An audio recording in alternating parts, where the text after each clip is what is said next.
Hey, you, thanks for being here, corporate leader. I have a really good topic today. I feel like it's always important to revisit, which is what is the difference between leadership and managers, right? The difference between being a corporate leader who leads versus a corporate leader who manages. And I'm curious, which one are you? We all want to think we're the leaders, but ultimately, I want to review a couple of these interesting differences and let me know what you think if they are resonating with you. Maybe there's one or two that you think you're doing really well at, and then there might be one where you're like, ooh, not sure about that one.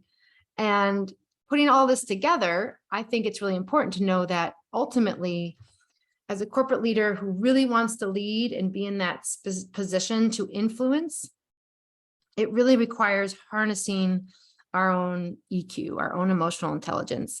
And that's what the research and the data tells us, that those who are really working on this skill in leadership development, being more self-aware, creating the foundation of things like presence and empathy and leading with helping to empower others to build relationships in mutuality and then to respond effectively. All of those things are really, really important for rising to your next level of leadership to amplify your impact, because we're all capable of it. But here's the deal. We get stuck, right? We get in our own way. We get beaten down a little bit. We self-sabotage, whether it's the negative thoughts or just getting stuck in task mode and staying in the way that things are. So let's jump in. I want to share this. And this was inspired by a Forbes article and a couple of presentations I've actually done on this topic by William Arruda. So the first thing I want to mention is regarding leading versus managing is that leaders create a vision and managers create goals. Okay, so goals are great. Love goals. We all need milestones to get to, which are really what goals are. However, leaders are the ones who kick in with a vision about where you are going and how we're going to get there, right? They paint the picture of what's possible. And that's clearly a trait that leaders have. It doesn't matter what your title is, by the way. It doesn't matter what company or role you're in. It's really for you to know that when you have a vision, it can be even for yourself. How are you showing up day to day? That's the idea of being a corporate leader who's making a difference, who's really breaking through ways that maybe not other managers are doing. Managers focus on this other more tactical traits, setting goals, measuring, achieving things, and they try to control the situations or reach or exceed objectives, while the leaders go with the flow a little bit. They know what challenges and adversities might be thrown their way, and it's a little bit of a roller coaster, but because you are a strong leader, you're able to hold the ship together, so to speak, and show up with the vision of how things will go. I think that that's a really good one. Another important point to make around corporate leaders leading, right? And again, it's not about the title, is to ask this question. Are you an agent of change or are you the status quo? Are you the agent of change or the status quo? How interesting, right? So what's an agent of change? Agents of change are essentially disruptors, my sense is. We are, if you're listening to this podcast, my sense is you are already an agent of change because you care about your own development and your own growth. And so you might take innovation as one of your values, knowing that you're living and breathing innovation. You embrace the changes that are going on, and maybe there's ways that are uncharted and you're exploring those. Awesome. And maybe you're talking about it. Maybe you're instilling this exploration, this curiosity with others, as opposed to the managing tactic, which would be more about, let's just stick to what works. This has worked forever. Maybe we'll keep going this way. We don't need to change anything. Don't fix it if it's not broken, that kind of thing. And the processes are great. Let's just keep it going. Okay. So even if it's a mediocre process, that would be maintaining status quo. I think that that's a big thing. Okay. Yeah. So the third thing I think is a very important topic. I could talk a lot about this is, excuse me, frog in my throat, is that leaders are more authentic leaders versus a more conforming manager, so to speak. So leaders are willing to be themselves. They can bring their whole selves to work. That's, I think, a true trait of a leader. And think of us, but maybe there's someone in your life who inspires you. Do you like, were they authentic, or did they really just try to conform to the culture, the company culture, or maybe they were a fit for the company culture, so that wasn't an issue, but maybe they were too scared to break out on their own and really say what they meant or stick their neck out for someone. There's all kinds of scenarios here. They're more self-aware and working all the time to build their unique and differentiated personal brand. I think that that's really cool. And authenticity in the world that I've been working with now for, I don't know, I think it's about 8-9 years in emotional intelligence, is it's being true to who you are, who you are becoming. Authenticity is being true to yourself and truth to your highest vision, right? And so what does that mean? Well, if you are not truthful, if you're kind of covering up maybe what you're thinking, or your values aren't getting exemplified where you are in the job or the company you're at, chances are you are not feeling safe or comfortable in a place to really be authentic, to be the truth to your highest vision. And that would mean maybe disliking things when they aren't good, or that you aren't agreeing with them. It might mean conflict, healthy conflict, where you're speaking up for someone or something that you believe in. That's authenticity. Conforming, maybe there is a culture of top-down management, fear-based management, like it could be anything like that. And if you work in a company like that, it's not ideal, I know. And sometimes you have to figure out, how am I going to cope in this situation? Maybe you don't have a choice. So there's a choice to conform, which is to kind of adapt and survive in that sense. But are you really leading there?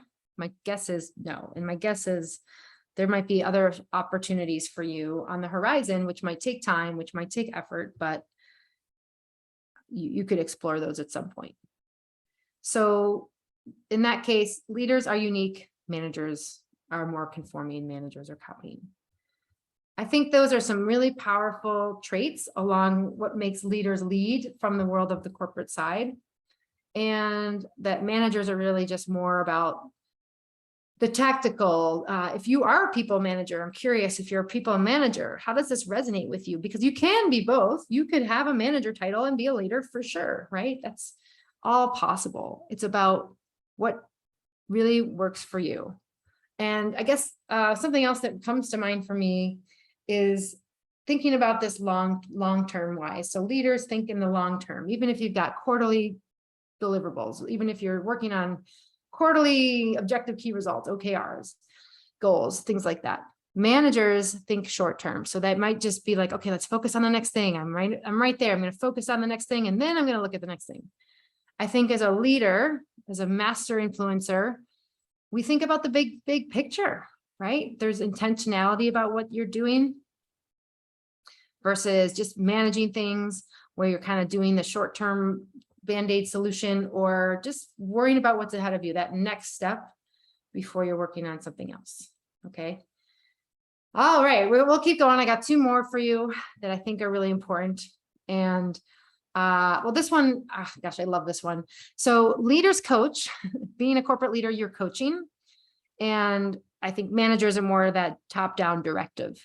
And I remember when I worked at Google, I actually was a facilitator. I volunteered as a facilitator to teach coaching for managers. It was a course, and it's something that doesn't necessarily come naturally to a lot of people, especially if you are more inclined to be on the data side, or just not a people person yet, and that you enjoy that kind of thing. So coaching, as a coach, what comes to mind for me is really just allowing people to think, right? Like helping them solve their own problems, helping them solve what's already in them. And that's the whole version of coaching, is knowing, okay, this person's completely capable, and you might have to do a little guidance, right? There's a little mentorship involved potentially in advising, but overall, you can help lead that person to what is needed. And maybe the coaching is to say, you know, like, have you considered all options? Like, here, why don't you read this paper? Right? There could be all that, but the idea is that you believe in the people to feel like they can reach whatever they're working on. And it's so easy to think that you can just tell someone what to do. You might know really well, here's what I need to do. I'm going to tell you X, Y, Z. Are you really, really helping them? Are you teaching them to fish, right? Are you just giving them the fish? I think if you're an early entry manager, it can be something that you just simply would be thinking, wow, well, I already know what I can help this person save hours. I can give them all the answers. And I think it just depends on the task. It depends on the person. And there's a whole model for this where the person's experience comes into play along with the level of difficulty, and you can kind of tweak how you show up as a manager or a leader and go and operate accordingly.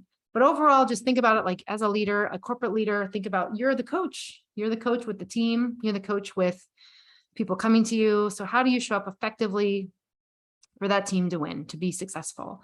Managers might be more of that not the managers like the top down, maybe more directive, and that can not feel very autonomous.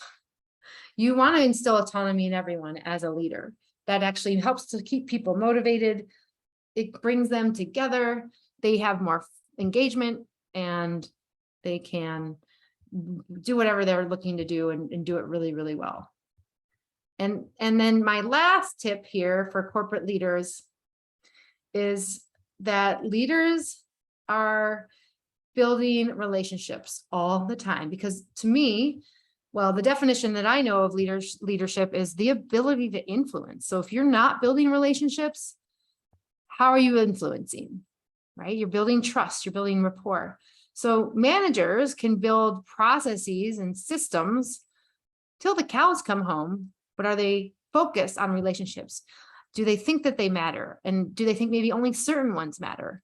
The reality is there might be ones to prioritize, but every relationship has significance in the corporate world, whether you are helping someone and supporting them, or whether they're helping you, or you're just trying to, work on something and bring tools and people together for different reasons to do everything. You can bring people together with your vision as a leader, right? So all of that, I think, helps to show up as a corporate leader and not just manage, not just show up and get that job done, but really, truly make a difference, be the influencer you are, so that people feel more like they are authentic and that they can be real with themselves and show up fully and do things really successfully. I'm excited for how you bring this to your work. What's one thing we've talked about right now that you are resonating with, right? What is that for you? Is it agent of change, or maybe a vision? If it's taking risks, we didn't really talk about that too much, but long-term things, all of these things matter as a leader in corporate. But how many times do we kind of just get stuck in those short-sighted days, especially if we're feeling stressed? So get out there, be the corporate incredible leaders that you are, and know that you are supported. It takes courage to show up and lead. You are doing that. And I'm excited to hear how it goes for you. Drop me a message, leave me an audio message. Let's hear from you. I want to hear how it goes. And if you need any support in this, you know where to find me. I'm so excited to support you. I have programs and coaching available to help in this space, because I truly believe that we are all born to shine, and corporate is just one way that you can bring your essence to everyone else that you interact with, because you are an influencer ready to rise to your next level of leadership.